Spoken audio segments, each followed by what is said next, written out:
ఈరోజు అవగాహన సదస్సు అనేది ఈ కార్యక్రమం నిర్వహించే ముందు అసలు ఈ కొత్త వలస స్థల పురాణం ఏంటా అని చెప్పి కాస్త బ్రౌజ్ చేసి చూశాను. కొత్త వలస పేరు ఎలా వచ్చింది ఏమిటి ఇదంతా అని. గూగుల్లో చూశాను, చాట్ జీపీటీ చూశాను, డీప్ థింక్ చూశాను, మొత్తం అన్నీ బ్రౌజ్ చేసి చూశాను. ఎక్కడ దీనికి స్థల పురాణం అనేది లేదు. వాళ్ళు చెప్పేది బట్టి ఒకటే, వేరే చుట్టుపక్కల ఉండే ప్రదేశాల నుంచి కొంతమంది కలిసి కొత్తగా ఒక వలస కింద వచ్చి ఇక్కడ ఉంటే ఆ గ్రూప్కి ఒక కొత్త వలస అని చెప్పి అది ఒకటే వచ్చింది అని చెప్పి. సో ఆ విధంగా వివిధ ప్రదేశాల నుంచి వచ్చి కొత్త వలస కింద ఏర్పడినట్టుగానే ఈరోజు ఒక విద్యా వలస కింద అనేక ప్రదేశాలను దర్శించుకుంటూ మినర్వా అనే విద్యా వలస ఏంటంటే మీ కొత్త వలసలో ఈరోజు అడుగుపెట్టింది. సో ఈ విద్యా వలస అనేది ఏంటంటే ఈ అవగాహన సదస్సులు కూడా పంచారామ దర్శనాల్లాగా మొన్నటి నుంచి మేము ఇదే పనిలో ఉన్నాం. మొన్న సాయంత్రం అనకాపల్లి మినర్వా కళాశాలలో ఆ మినర్వా స్కూల్కి అవగాహన సదస్సు నిర్వహించాం. నిన్న ఉదయం చోడవరంలో అవగాహన సదస్సు, ఈరోజు ఉదయం ఎస్కోట్లో అవగాహన సదస్సు, 4వ క్షేత్రం కింద కొత్త వలసలో ఈ అవగాహన సదస్సు, 5వ క్షేత్రం కింద రేపు ఉదయం 10 గంటలకు నర్సీపట్నంలో మరొక అవగాహన సదస్సు. అంటే ఒకే విద్యా సంవత్సరంలో 5 విద్యా సంస్థలతో ముడిపడుతూ 5 విద్యా సంస్థలని ఇక్కడ నిర్మాణం చేస్తుంది. అంటే మినర్వా యొక్క పునాదులు ఎంత లోతో మీరు ఒక్కసారి ఊహించుకోవచ్చు. మినర్వా యొక్క మూలాలు ఎంత స్ట్రాంగ్గా ఉన్నాయో మీరు ఊహించుకోవచ్చు. అంటే ఒకే సంవత్సరం 5 విద్యా సంస్థలు స్టార్ట్ చేయడం. ఇకపోతే మీకు అక్కడ చూసే ఉంటారు, అక్కడ కొటేషన్ బిల్డింగ్ ఏ బెటర్ టుమారో.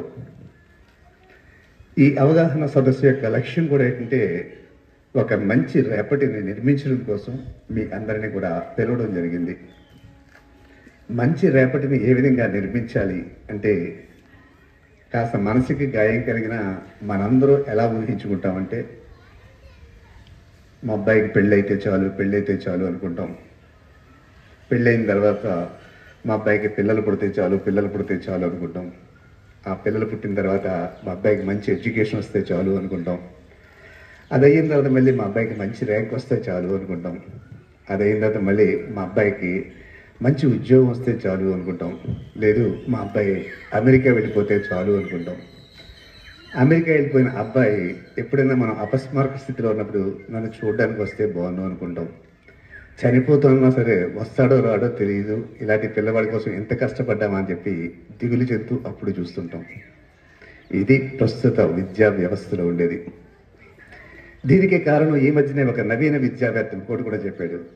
నేటి విద్యా విధానం ఎలా ఉంది అంటే ఆ విద్యా విధానం గురించి అంతు చిక్కని పద్ధతిలో ఒక కాగితం మీద నుంచి, అంటే ఒక మాస్టర్ కాగితం మీద నుంచి ఒక విద్యార్థి కాగితం మీదకి అది వచ్చి ఆ విద్యార్థి బుర్రలోకి చేరకుండా మళ్ళీ ఆ విద్యార్థి కాగితం నుంచి పరీక్ష పేపర్ కాగితం మీదకి వెళ్ళి ఆ పరీక్ష పేపర్ కాగితం నుంచి మళ్ళీ రిజల్ట్స్ అనే కాగితంతో బయటకు వచ్చి ఈ విద్య అంతా పూర్తయిపోయిన తర్వాత ఏం చదువుకున్నారంటే నాకు తెలియదు, పరీక్షలు అయిపోయింది కదా అన్న స్థితిలో ఉండకూడదు. అంటే మేము చదువుకునే రోజుల్లో 35 మార్కులు 40 మార్కులు వస్తే చాలా గొప్ప, పాస్ అవుతే గొప్ప. పియూసీ పాస్ అవుతే ఈ రోజుల్లో ఏదో ఎంఎస్సీ అమెరికాలో వచ్చినంత గొప్ప. ఊళ్ళో ఒకళ్ళు ఇద్దరు ఉండేవారు పిఎస్సీ ఫస్ట్ అటెంప్ట్లో పాస్ అయినాడు. ఇక ఎవరైనా సెకండ్ క్లాస్ వచ్చిందంటే ఊరంతా ఊరేగించేవారు. ఫస్ట్ క్లాస్ వస్తే ఎక్కడో జిల్లాకు ఒకళ్ళు ఇద్దరు ఉండేవారు. మరి ఈ రోజున 600 కూడా వచ్చేస్తున్నాయి 10th క్లాస్ వాళ్ళకి. మరి ఎలా వస్తున్నాయి, ఎలా చేస్తున్నారంటే ఆ పేపర్ నుంచి ఈ పేపర్ మీదకి, ఈ పేపర్ నుంచి ఈ పేపర్ మీదకి. అంటే ఈ ఉన్న విద్యా వ్యవస్థ అంతా వామిటింగ్ సిస్టమ్. అంటే నువ్వు ఎంత కక్కితే పేపర్ మీద అన్ని మార్కులు వస్తుంటాయి. పూర్వం మేము చదువుకునే రోజులు అంతా డైజెస్టివ్ సిస్టమ్. నువ్వు ఎంత జీర్ణశక్తి చేసుకుంటే అంత జీర్ణం తేవాలి. దానికోసమే ఆ రోజుల్లో జీర్ణశక్తి చేసుకునేవాడే కాబట్టి మార్కులు ఎక్కువ వచ్చాయి కాదు. జీర్ణం అయితే ఆటోమేటిక్గా కొంత శక్తి వస్తుంది కాబట్టి ఏంటంటే మనకి బయటకు వచ్చి తక్కువ ఉంటుంది ఎక్స్క్రీషన్స్. ఈ రోజుల్లో జీర్ణశక్తి లేదు, అంతా వామిటింగే. కాబట్టి ఈ కాగితాల మీద చెల్లితే ఈ రోజుల్లో ఈ వామిటింగ్ సిస్టంలో పరీక్షలు అయిపోయిన తర్వాత సవర్ణ దీర్ఘ సంధి ఏంటంటే తెలియట్లేదు, గ్రామర్ మాట్లాడుతుంటే తెలియట్లేదు. అలాగే మీరు చూసే ఉంటారు 2 years బ్యాక్ న్యూస్ పేపర్లో కూడా వచ్చింది, అతను ఎంటెక్ గోల్డ్ మెడలిస్ట్ తండ్రి ఒక ఉత్తరం ఇచ్చి పోస్ట్ ఆఫీస్లో పోస్ట్ చేయమన్నట్ట. అతను మధ్యాహ్నం వరకు ఊరంతా తిరిగి వచ్చేసి ఒక విశాఖపట్నం సిటీలో తండ్రి చేతిలో పెట్టేసేట. అదేట్రా పోస్ట్ బాక్స్లో వేయలేదేట్రా అన్నట. అన్ని పోస్ట్ ఆఫీసులకి వెళ్ళాను నాన్న, ప్రతి చోట తాళం వేస్తుంది, ఎక్కడ వేయాలో తెలియక నేను తిరిగి తీసుకొచ్చాను అన్నాడు. ఎంఎస్ మరి అంటే గోల్డ్ మెడలిస్ట్. తెలియదు పాపం, అది అతని తప్పు కాదు, విద్యా విధానం లోపది. సో అట్లాంటి విద్యా విధానం మనం నేర్పాలి అనుకున్నప్పుడు ఏంటంటే నాణ్యమైన విద్య కావాలి, నాణ్యమైన విద్య కావాలి. అది ఈ రోజులో కొత్త పదం. మనం మీరు మంచి నాణ్యమైన విద్య ఇస్తారా అని. నాణ్యత అనేది ఎలా నిర్ణయిస్తుందంటే సరుకులు బట్టి చూస్తాం. దుకాణం ఒక పచారీ షాప్కి వెళ్తే అక్కడ నాణ్యమైన అడగొచ్చు మనం, లేదు బట్టల షాప్కి వెళ్తే అక్కడ ధరను బట్టి నాణ్యత అడగొచ్చు. రేమండ్స్ అయితే బాగుంటుంది, లేదా ఇంకేదైతే బాగుంటుందని. కానీ విద్యలో మట్టుకు ఎట్లా ధరను బట్టి నాణ్యత నిర్ణయించకూడదు. ఈ రోజుల్లో మనకి అది కూడా ఫ్యాషన్ అయిపోయింది. ₹1,00,000 పుచ్చుకుంటే బాగుంటుందేమో, 2 లక్షలు పుచ్చుకుంటే ఇంకా బాగుంటుందేమో, ఏసీ క్యాంపస్ అయితే ఇంకా బాగుంటుందేమో. ఇక్కడ లోపం ఎక్కడుంది అంటే ఈ లోపం చిన్నారులో లేదు. నేను అదే చెప్తున్నాను, చిన్నపిల్లలు కొత్త కుండంతో సమానం. దాంట్లో పాలు పోస్తే పాలకుండ అవుతుంది, కళ్ళు పోస్తే కళ్ళు కుండ అవుతుంది. రెండూ తెల్లగానే ఉంటాయి. మనం పాలు అనుకుని కళ్ళు పోస్తున్నాం, కంపు వస్తుంది అన్నాం. మరి ఈ రోజుల్లో చూడండి, పూర్వకాలంలో రావణాసురుని రాక్షసుడు ఉంటాం మనం, కానీ అంత డిసిప్లిన్ అంత క్యారెక్టర్ ఉన్నవాడు ఎవడొచ్చే ఒక కారణం వల్ల సీతమ్మను ఎత్తిపోవచ్చు. అక్కడ అతన్ని ఆపేవాడు లేడు, ప్రశ్నించేవాడు లేదు, అతనే రాజు. అక్కడ సీతమ్మని టచ్ చేద్దాం అనుకున్నప్పుడు గడ్డిపోసి అడ్డం పెట్టింది ఆవిడ. రావణాసుడు ఆగిపోయాడు, ముట్టుకోలేదు. ఆయన రావణాసురుని రాక్షసుడు అంటున్నాం. మరి ఈ రోజున పోస్ట్ గ్రాడ్యుయేషన్ చేసి గోల్డ్ మెడల్ తీసుకుని ఇవన్నీ చూసుకుని ఒక అమ్మాయి నేను అనుకున్నప్పుడు ఇష్టపడలేదు అనుకుంటే అమ్మాయి మీద యాసిడ్ చేసి పీకులు కోసి నానా రభస చేస్తున్నామే. మరి ఎంత చదువుకుని అంత నీచంగా ప్రవర్తిస్తున్న ఆ కుర్రవాడిని ఏమనాలి మనం? ముట్టుకోకుండా ఆగిపోయిన రావణాసుడినే రాక్షసుడు అంటే ఎంత చదువు చదివిన ఈ కుర్రవాడిని ఏమనాలి? ఆ కుర్రవాడిని కూడా మనం ఏమనాలి? అట్లాంటి కుర్రవాడిని కనిపించి పోషించిన ఆ అమ్మ నాన్నల్ని ఏమనాలి? కాబట్టి ఒక్కసారి మనం లోతులకి వెళ్ళి పరిశీలిస్తే ఈ లోపం అంతా మన దగ్గరే ఉంది. మన దగ్గర ఏముంది అంటే మనం ఏదేదో ఊహించేసుకుంటున్నాం. అక్కడ వేసేస్తే పలానా చోట వేస్తే మా వాడికి ఏదో ర్యాంక్ వచ్చేస్తే, పలానా చోట వేస్తే ఏమైపోతాయి, ఏమీ అవదు, ఎత్తి పడేస్తే 2 అవుతారు అంతే. ప్రతి వ్యక్తికి కూడా అయితే చాలా తెలివితేటలు ఉంటాయి. మనం దాన్ని ప్రోత్సహించాలి. మనం అది చేయలేకపోతున్నాం. సపోజ్ ఒక నికాన్ కెమెరా ఉందనుకోండి, కెమెరా ఉన్నప్పుడు ఒక మంచి బాగా ఫోటోగ్రఫీ టచ్ ఉన్నవాడికి ఆ కెమెరా ఇచ్చామంటే ఒక గులాబీ పుష్పాన్ని తీయమంటే అతను జాస్తిగా ఫోకసింగ్ ఇవన్నీ చేసి గులాబీ పుష్పం, దాని మీద ఉండే బిందువులు, ఆకులు అన్ని చాలా క్రిస్టల్ క్లియర్గా ఫోటోగ్రఫీ తీస్తాడు. అదే కెమెరా నాకు ఇచ్చారనుకోండి, నాకేమి తెలియదు, ఇలా తీసేస్తానంతే. అది గులాబీ పువ్వో తెలీదు, తామర పువ్వో తెలీదు, అంత బ్లర్ అయిపోయి ఉంటుంది. అక్కడ తప్పు ఎవరిది అంటే కెమెరాలు కాదు. కెమెరా పెర్ఫెక్ట్గా ఉంది, కెమెరాని ఆపరేట్ చేసే వాళ్ళు తప్పు ఉన్నారు. ఇక్కడ ఆపరేషన్ ఎవరు చేస్తున్నారు అంటే అమ్మా నాన్నలు, అధ్యాపకులు, విద్యాసంస్థలు. మీరు ఎప్పుడైనా చూడండి, మ్యాథమెటిక్స్లో 0లు 1లు వచ్చేవాడు ఏంటంటే ఆయన అడిగితే సచిన్ టెండూల్కర్ గురించి అడిగితే సచిన్ టెండూల్కర్ ఎన్ని సెంచరీ చేశాడు, ఎన్ని హాఫ్ సెంచరీ చేశాడు, 49లో ఎన్నిసార్లు అవుట్ అయ్యాడు, 99 అయిన తర్వాత ఎన్నిసార్లు ఆకాశంలో బ్యాట్ ఎత్తాడు, ఇవన్నీ చెప్తాడు. మనం వింటే సచిన్ టెండూల్కర్ గట్ట వైఫ్ 3 ఏళ్ళు పెద్దదని కూడా చెప్పేస్తాడు. అదే మ్యాథ్స్లో 100కి 100 వచ్చినండి సచిన్ టెండూల్కర్ వాడెవడండి అంటాడు. వాడికి చదువు ఇది తప్ప ఇంకేం తెలియదు వాడికి. మరి ఇక్కడ మ్యాథ్స్లో ఇంత మెమరీ పవర్ వీడికి ఉంది, అక్కడ మెమరీ పవర్ అక్కడ మ్యాథ్స్లో చేస్తానంటే హీఈస్ నాట్ ఫోకసింగ్ దేర్. వాడు ఏంటంటే అక్కడ ఫోకస్ చేయలేకపోతున్నాడు. దానికి కారణం ఏంటంటే ఆ ఫోకస్ చేసే శిక్షణ బేస్ మనం క్రియేట్ చేయాలి. అది ఎవరు క్రియేట్ చేయాలంటే అమ్మ నాన్న ఇంటి దగ్గర. ఇక్కడ స్కూల్లోకి వచ్చిన తర్వాత వీళ్ళు ఆ పిల్లల్ని కాస్త కొద్దిగా ఈ ఫోకసింగ్ మనం అక్కడ చేయిస్తూ ఉండాలి. ఈ ఫోకసింగ్ చేయించాలంటే ఇది ఒక యజ్ఞం కింద తీసుకోవాలి.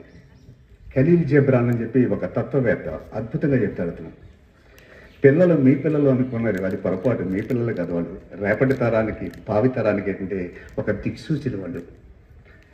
అబ్దుల్ కలాం ఏంటంటే పలానా వాడు పిల్లవాడు కాదు, మనకు దిక్సూచి చేయడం. సో అబ్దుల్ కలాం లాంటి వాడు మన దగ్గర కూడా ఉండొచ్చు, కానీ అది ఉండాలి అనుకుంటే ముందు మనం బేస్ అక్కడ స్టార్ట్ చేయాలి. అబ్దుల్ కలాంని నేను ఎందుకు చెప్తున్నానంటే, అబ్దుల్ కలాం ఒకరోజు రొట్టెలు తింటుంటే మాడిపోయినాయట. మాడిపోతుంటే ఆ మాడిపోయిన రొట్టెలు తింటూ తండ్రి వంక చూశాడు. తండ్రి కూడా కొద్దిగా ముఖం చిట్లించుకుని మామూలుగా తినేసాడు.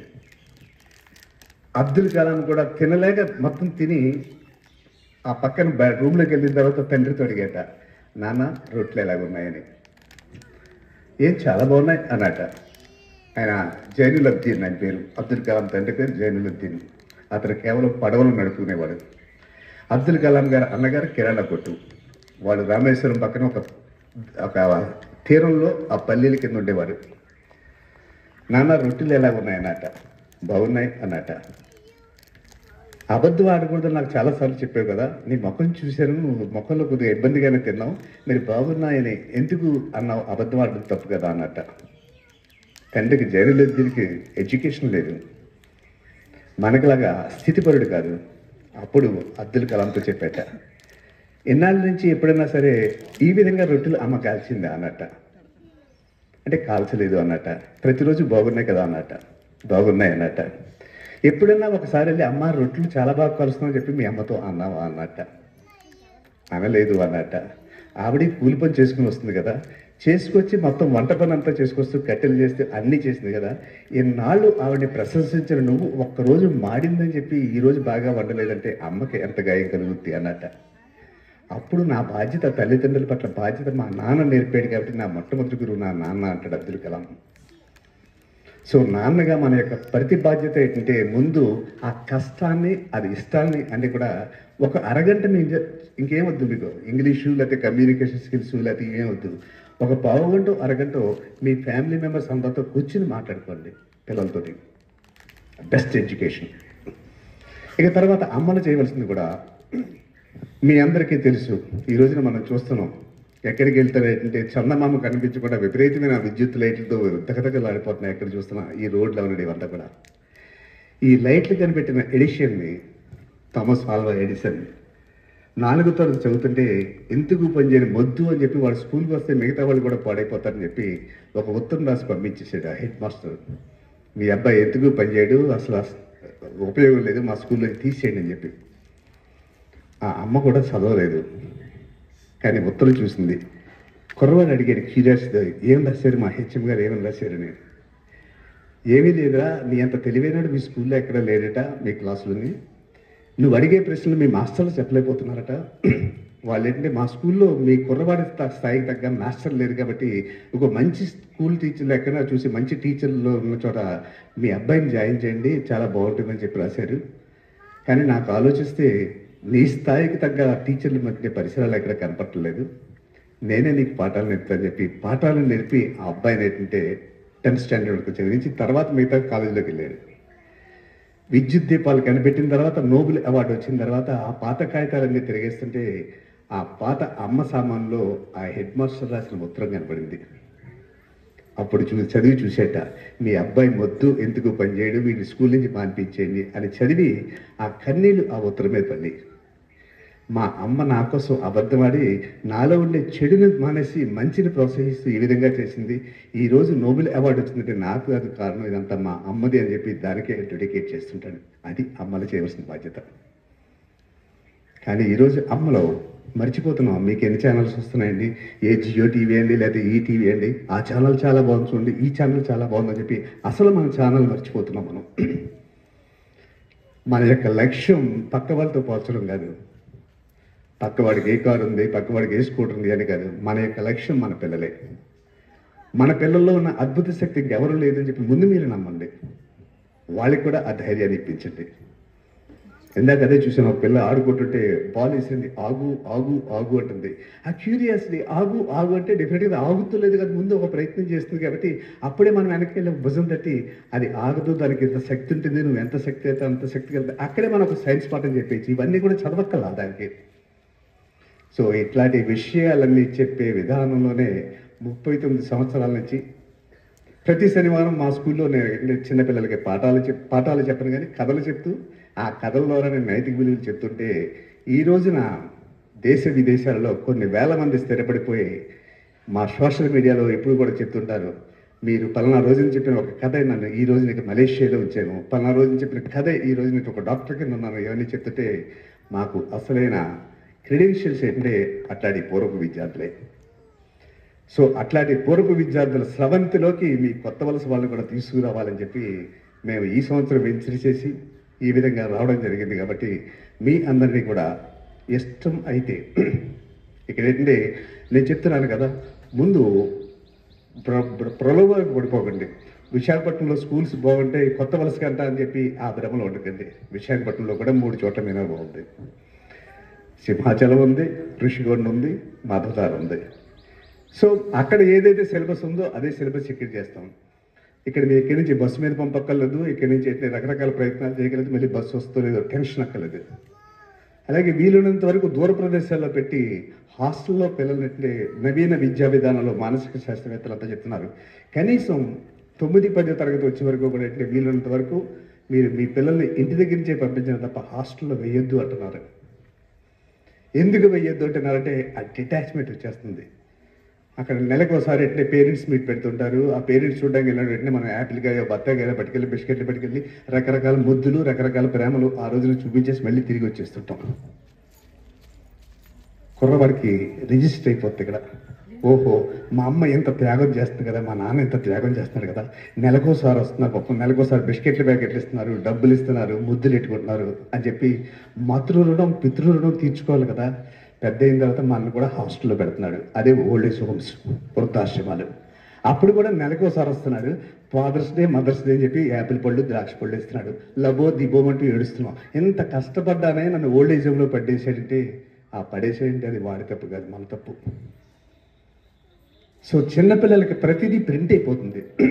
దానికోసమే ప్రతి మాట ప్రతి చేత మీరేంటంటే అబద్ధాలు ఆడినా అది వాళ్ళు ఎదురుకుంటే ఆడద్దు, పక్కకి వెళ్ళి అబద్ధాలు ఆడుకోండి ఇన్ఎవిటబుల్ అయితే. ఇది ఎందుకు నేను చెప్తున్నానంటే, బ్రేక్ఫాస్ట్ చేస్తూ పిల్లలకి హితబోధ చేసేట, అసత్యం ఆడకూడదు, అబద్ధం ఆడకూడదు, ఎప్పుడు నిజమే చెప్పాలి అంటే తండ్రి కదా డెఫినెట్గా అక్కడ విన్నాడు. ఈ లోపల ఫోన్ వచ్చింది. ఫోన్ ఎవరు చేశారు చూడంటే బ్యాంక్ మేనేజర్ డాడీ అంటాడు, లేరని చెప్పి అంటాడు. ఈఎంఐలు కట్టలేదు కాబట్టి బ్యాంక్ కూడా ఫోన్ వచ్చింది. బ్రేక్ఫాస్ట్ చేస్తా అబద్ధం ఆడకూడదు, బ్యాంక్ మేనేజర్ వచ్చేటి లేడని చెప్పు. కుర్రోడికి సంఘర్షణ మొదలవుతుంది. నాన్న చెప్పింది వినాలా, నాన్న చేస్తుంది వినాలా. 2-3 సార్లు చూస్తాడు, ఓ పర్వాలేదు ఇలా చేయొచ్చు మాట అని చెప్పి. అప్పుడు వాడికి మార్కులు తక్కువ వస్తే మా నాన్న చేశాడు కదా నేను పర్లేదు నుంచి వీడు కూడా 4 చేసి అప్పుడు పెడతాడు. So this is all reciprocations. So దీనికోసమే పిల్లలని ఆ తల్లి గర్భం నుంచి బయటకు వచ్చిన దగ్గర నుంచి వాళ్ళని లాలించడంలో జోలించడంలో ప్రతిదీ కూడా నేర్పే మొట్టమొదటి గురువు అమ్మ. దానికోసమే మాతృదేవోభవ అన్నారు. తర్వాత ఎలా బిహేవ్ చేయాలని చూపించేది తండ్రి, దానికోసమే పితృదేవోభవ అన్నారు. తర్వాత బయటకు వచ్చిన తర్వాత జ్ఞానాన్ని ఇచ్చేవాడు గురువు కాబట్టి గురుదేవోభవ అన్నారు. తర్వాత మన ఇంటికి వచ్చిన ప్రతి వాడిని ఒక దైవాంశ సంబుద్ధుడి కింద చూడాలని చెప్పి వాళ్ళని రిసీవ్ చేసుకోవాలని చెప్పి అతిథి దేవోభవ అన్నారు. అతిథి దేవోభవ కూడా అట్టెక్కేసింది. ఇప్పుడు ఈరోజు అటుకెక్కేసింది. అటుకెక్కేయడం ఎలాగంటే ఇంటికి ఎవడో వస్తాడు పాపం, వేరే బాబు బాగున్నావా అంటే ఇది గబగబ బిజీగా ఫోన్లోనే ఉంటాడు, ఇది పైకెత్తి కూడా చూడడం. మీ నాన్నగారు ఉన్నారంటే అంటాడు తప్ప ఎటు తెలియదు. ఇలా మళ్ళీ చూస్తే మళ్ళీ అంటూ ఉంటుంటాడు. ఈ లోపల అమ్మ నాన్న వచ్చి వాళ్ళు కూడా పొంగిపోతారు, మా అబ్బాయికి మహా పిచ్చని తెగాడేస్తూ ఉంటాడండి, ఇలాగంటే అలాగని చెప్తుంటే చెడుని ఆ విధంగా మనం చూపిస్తున్నాం. సో ముందు వాడు ఫోన్ చూడకుండా ఉండాలంటే మనం ఫోన్లు ఆపాలి. ఈ మధ్యనే ఒక ట్రైన్లో ఒక జరిగిన సంఘటనే, ఒక కుర్రవాడు 9వ తరగతి చదువుతూ విపరీతంగా పుస్తకాలు చదివేసుకుంటున్నాడు. పక్క వాళ్ళు అన్నారు, ఎంత అదృష్టం అండి మీ కుర్రవాడు ఫోన్ చూడకుండా పుస్తకం చదువుకుంటున్నాడని. అదే అదృష్టం ఏంటి అన్న, ఆవిడ పాపం ఏం తెలియక. అడిగి ఆ హ్యాబిట్ అవ్వలేదు కదండి అన్న. హ్యాబిట్ అవ్వడానికి ఆ ఛాన్స్ ఎక్కడ ఉంటుంది అన్న. అదేంటి అన్న, నేను మా హస్బెండ్ ఎప్పుడు పుస్తకాలు చదువుకుంటాం టైంలో ఎప్పుడు తప్ప ఫోన్ చూడడం, అందుకని వాడికి కూడా హ్యాబిట్ అయిపోయింది అని. సో ఆ విధంగా ఏంటంటే మీ అందరినీ వ్యక్తి నిర్మాణ భాగాల్లో అంతర్భాగాలు కాబట్టి మళ్ళీ మనం కలుద్దాం. అలాగే వీలున్నంత వరకు నెలకు ఒకసారైనా నేను వచ్చి మీ పిల్లలకి ఏదో ఒక కథ చెప్పే ప్రయత్నం చేస్తాను. కానీ మిగతా వాళ్ళంతా డెఫినెట్గా వస్తారు, ప్రతి వారం వస్తుంటారు, నేను కూడా ప్రతిదానికి వస్తుంటాను ప్రతి నెల. అలాగే ప్రత్యేక సమావేశాలు ఏమొచ్చినా తప్పకుండా వస్తాను. లేదు మీరందరూ అందించిన మీరందరూ కూడా పలానా ఫంక్షన్ పెట్టే రండి అన్నా నేను వస్తాను. ఎందుకు అంటే పిల్లలు అంటే పిచ్చి వ్యామోహం నాకు. ఆ పిల్లలు మనం సంస్కరిస్తే అద్భుతమైన సమాజాన్ని మనం చూడొచ్చు. మనం గొప్పగా చెప్పుకుంటాం, మా రోజుల్లో ఇలాగేంటండి, ఇక్కడి నుంచి ఎక్కడ మనకి పెందుర్తి వరకు నడుచుకుంటే వెళ్ళి అక్కడ స్కూల్లో చదువుకునేవాడిని అండి, ఇలా చేసేవాడినా, ఈ పిల్లకాయలకు చెప్పలేకపోతున్నాం అంటాం. అది ఎప్పుడు ఆ మాటలు అనకండి. ఆ రోజుల్లో బస్సులు లేవు, ఆ రోజుల్లో ఫెసిలిటీస్ లేవు, కాబట్టి నడుచుకుంటూ వెళ్ళాలి తప్పదు. ఇంకా ఈ రోజుల్లో లాగేంటంటే వీళ్ళు పాడైపోతున్నారంటే ఆ రోజుల్లో మనకి ఏమీ లేవు, ఇట్లాంటి లేవు. కాబట్టి ఏం చేస్తామంటే వెళ్తే స్కూల్కి వెళ్ళడం, లేదంటే ఏ మామిడి తోటలకు దొంగతనంగా చేసే మామిడికాయ ఉప్పు కారం తినడం, లేదంటే ఎక్కడైనా బాగో చెరువు ఉందంటే దాంట్లో గెంతులేయడం, అంతకుమించి మనకేమీ లేదు అప్పుడు. కానీ ఇప్పుడు పద్మవ్యూహంలో అభిమన్యుల్లా ఉన్నారు చిరంజీవులంతా కూడా. ఒక పక్క ఫేస్బుక్, ఒక పక్క ఇన్స్టాగ్రామ్, ఒక పక్క ఇది అది అంటే రకరకాల వ్యామోహాలు టెంప్ట్ చేస్తున్నాయి. దీంట్లో వాడు పడిపోతున్నాడు, బయటికి ఎలా రావాలో తెలియట్లా. సో ఆ పద్మవ్యూహంలోకి వెళ్ళడం కాదు, తిరిగి కూడా రావాలని తెలియజేయాలంటే ముందు ఇందాక అవినాష్ గారు చెప్పినట్లుగా 2 చేతులు కావాలి. అదే నేను ఎప్పుడు చెప్తున్నాను, ఒక పక్షి ఎగరాలి అంటే 2 రెక్కలు కావాలి. దానికి 2 రెక్కలు ఉంటే సరిపోదు, దానికి ఒక తోక కూడా ఉండాలి, దిశానిర్దేశం చేసేది. లేదంటే తోకలని పెట్టలాగా ఎక్కడ పోతుందో తెలియదు. సో 2 రెక్కల్లో ఒకటి అమ్మా నాన్న అయితే ఒకటి అధ్యాపకులు. ఆ దిశానిర్దేశం చేసే అదే యాజమాన్యం లేదా స్కూల్ అడ్మినిస్ట్రేషన్ ఉంటారు వెనకాల తోక. సో ఇక్కడ అద్భుతమైన స్టాఫ్ ఉన్నారు. ఎన్ని కష్టాలున్నా సరే మీ పిల్లలందరికీ లాస్ట్ ఇయర్ మంచి రిజల్ట్స్ తీసుకొచ్చి బాగా తీసుకొచ్చారు. ఒక అద్భుతమైన ప్రాంగణం ఉంది. మనం చూస్తున్నాం ఈరోజు చాలా చోట్ల షాపులు ఏముందంటే కింద బారు పైన స్కూలుని. కానీ కార్పొరేట్ కాబట్టి కింద బారున్నా పర్లేదని, కార్పొరేట్లోకి వెళ్ళిపోతే పర్లేదని చెప్పి వెళ్ళిపోతున్నాం మనం. కానీ ఇక్కడ ఆహ్లాదకరమైన వాతావరణం ఉంది. దాంతోపాటు కావాల్సిన సామగ్రి అంతా తీసుకొచ్చాం, ఇంకా తీసుకొస్తుంటాం. దీనికి తోడు మీకు ఏంటంటే ఎవ్రీ వీకెండ్ మీకు కొన్ని సెషన్స్ పెడుతుంటాం పిల్లలందరికీ కూడా. అట్లాగే డిజిటల్ క్లాసెస్ కూడా పెడుతుంటాం. ఇవన్నీ పెట్టి పలానా దాంట్లో మా వాడు వెనుకబడి ఉన్నాడు అని చెప్పి అనిపించుకోకుండా పరిఫీదుడి కోసమే ఈ కొత్త వలస ఇవన్నీ కూడా మేము సెలెక్ట్ చేస్తున్నాం. ఆఫ్టర్ ఆల్ పత్తిపాటు దీంతో కంపేర్ చేస్తే చాలా చిన్నది. కానీ అక్కడ 11 ఎకరాల ప్రాంగణంలో ఎల్కేజీ టు డిగ్రీయే కాకుండా ఐటీఐ, బిఎడ్, అలాగే BSc MLT, BSc lab technicians, ఇన్ని కోర్సెస్ అక్కడ ఉన్నాయి. అక్కడ పెట్టడానికి కూడా కారణం ఏంటంటే ప్రతిపాడులో వాడు కూడా ఏ సిటీలకి తగ్గకుండా ఉండే విధంగా ఇన్ఫ్రాస్ట్రక్చర్ క్రియేట్ చేయాలన్న లక్ష్యంతో మేము అది స్టార్ట్ చేస్తున్నాం. సో అదే ఫెసిలిటీస్ అన్నీ కూడా ఏంటంటే ఈ కొత్త వలస ఐటీ, ఎస్కోట్ ఇవన్నీ కూడా చేస్తాం. కాబట్టి చేయవలసిందల్లా మీరే. మేము రెడీగా ఉన్నాం, ఏదన్నా మీరు చేయడానికి, దాన్ని తీసుకోవడానికి మీరు రెడీగా ఉన్నారా లేదా మీరు చెప్పాలి. ఇవన్నీ చేసిన తర్వాత మనమిద్దరం కలిసి అప్పుడు తప్పట్లు కొడదాం. అందులోంచి ఒక అద్భుతమైన అబ్దుల్ కలామో, స్వామి వివేకానందో, గౌతమ్ బుద్ధో ఎవరు రావస్తారో తెలీదు. సో అట్లాంటి దిశగా for building A better tomorrow మనమంతా తరచూ కలుసుకుందాం, తరచూ మాట్లాడుకుందాం. ఏది చేసినా ఏ సినిమా రిలీజ్ అయింది, ఎవడని క్రికెట్ బాల్ కొట్టాడు, అది కాదు మనం మాట్లాడుకుంది. మన పిల్లవాళ్ళు మార్పు వచ్చిందా లేదా, మన పిల్లవాడు ఇంటికి వచ్చిన వాళ్ళు పలకరిస్తున్నాడా లేదా, మన పిల్లవాడు ప్రతి ఏం చేస్తున్నాడు, ఇవన్నీ కూడా మనం ఏంటంటే మాట్లాడుకుందాం. దానికోసం మినర్వా ఎప్పుడు కూడా గుడ్ మార్నింగ్, గుడ్ ఆఫ్టర్నూన్ చెప్పనవుతాం. సిబ్బంది దగ్గర నుంచి విద్యార్థుల వరకు కూడా ముందు నమస్కారం అనే చెప్పిస్తాను. ఎందుకంటే నమస్కారం మన సంస్కారాన్ని తెలియజేస్తుంది. సో ఆ సంస్కారాన్ని చేస్తే సమాజ ఉద్ధరణ కోసం కావాల్సిన అద్భుతమైన ఫ్యూచర్ రాబోతుంది. సో ఆ దిశగా మనం ప్రయాణం చేద్దాం. మనలో చాలామంది అనుకుంటాం సమాజం పాడైపోయింది, సమాజం పాడైపోయింది. సమాజం పాడవలేదు, మనం ఎక్కడ ఉన్నామో మనం చూసుకోవాలి. అది ఈ మధ్యన కూడా ఏదో సాంగ్ వస్తుంది, అందరూ బాగుండాలి అందులో నేను ఉండాలి. అదో రింగిటోన్ కూడా పెట్టుకుంటారు. అందరూ బాగుండాలి అందులో నేను ఉండాలంటే ఎప్పుడు ఉండదు. ఎందుకంటే నువ్వు అందులో ఉన్నావు కాబట్టి. నువ్వు బాగుపడితే మిగతా అందరూ బాగుంటారు. అందరూ బాగుండాలి అందులో నేను ఉండాలంటే ఎలా బాగుపడుతుంది? కాబట్టి ముందు మనం బాగుపడదాం. మనం బాగుపడాలంటే మన పిల్లలు బాగు చేద్దాం. మన పిల్లలు బాగు చేయాలంటే ఎలాంటి గమ్యం చూడాలో చూసుకుందాం. ఆ విధంగా అడుగులు వేద్దాం. ఈ విషయాలన్నీ తెలియజేస్తూ తర్వాత మీ అభిప్రాయాలు కూడా తెలియజేయండి. అలాగే నా మాటలు నేను అదే చెప్తుంటాను, మీకేమైనా గాయం కలిగితే, మళ్ళీ చెప్తున్నాను, నా మాటలు మీకేమైనా గాయం కలిగితే చాలా చాలా చాలా ఆనందిస్తాను. ఎందుకంటే గుచ్చుకోవాలి ఎక్కడో చోట. ఆ గుచ్చుకుని చిచ్చిచ్చి ఇన్ని మాటలు అంటారు. నేను ఇంద్రకాలం ఎలాగున్నానని చెప్పి ఆ గుచ్చుకున్నప్పుడే కోపం వస్తుంది, ఆవేశం వస్తుంది. ఆవేశం వచ్చినప్పుడే ఆలోచనలు తెలుగుతాయి. ఆలోచనలు వచ్చినప్పుడే విప్లవాలు వస్తాయి. విప్లవాలు వచ్చినప్పుడే ఉద్యమాలు వస్తాయి. ఉద్యమాలు వచ్చినప్పుడే సంస్కరణలు వస్తాయి. సంస్కరణలు వచ్చినప్పుడే సమాజం బాగుపడుతుంది. మహాత్మా గాంధీ ట్రైన్లోంచి గెంటేసిన తర్వాత ఆ ట్రైన్లో గెంటేసినప్పుడు మనకులా ఉద్యమాలు చేయలేదు. ఒక భారతీయుని అని చెప్పి అమెరికా విదేశీయులు నన్ను తోసేసారు కాబట్టి అక్కడే ఒక శపథం చేశాడైనా, the day will come where I will throw away all the Britishers from my mother land అని చెప్పి అక్కడే నేను మా భారతదేశాన్ని నుంచి బ్రిటిషర్స్ అందరినీ తోలేస్తానని చెప్పి ఒక ప్రతిజ్ఞ చేశాడు. అదే స్వతంత్ర సంగ్రామానికి ఒక ఉద్యమం కింద మారింది. ఈరోజు ఈ కొత్త వలసలో ఇంటికి వెళ్ళిన తర్వాత గాయంతో మీరు అనుకోవాలి, చిచ్చి ప్రతిపాడు నుంచి వచ్చేంత మాట్లాడతాడా అని చెప్పి అనుకుని అక్కడి నుంచి ఆలోచన మొదలుపెట్టింది. ఆ ఆలోచన నుంచే ఉద్యమాలు వస్తాయి. ఉద్యమాల నుంచే మీ దగ్గర ఉన్న కుర్రవాడే, బయట నుంచి ఎవడరాడు, మీ కుర్రవాడే ఇప్పటి వరకు మొద్దు అనుకున్నవాడే రేపొద్దున అబ్బా ఇలాంటి వాడా అని చెప్పి అనుకునే విధంగా తీర్చిదిద్దుతాం. ఆ దిశగా పయనించాలని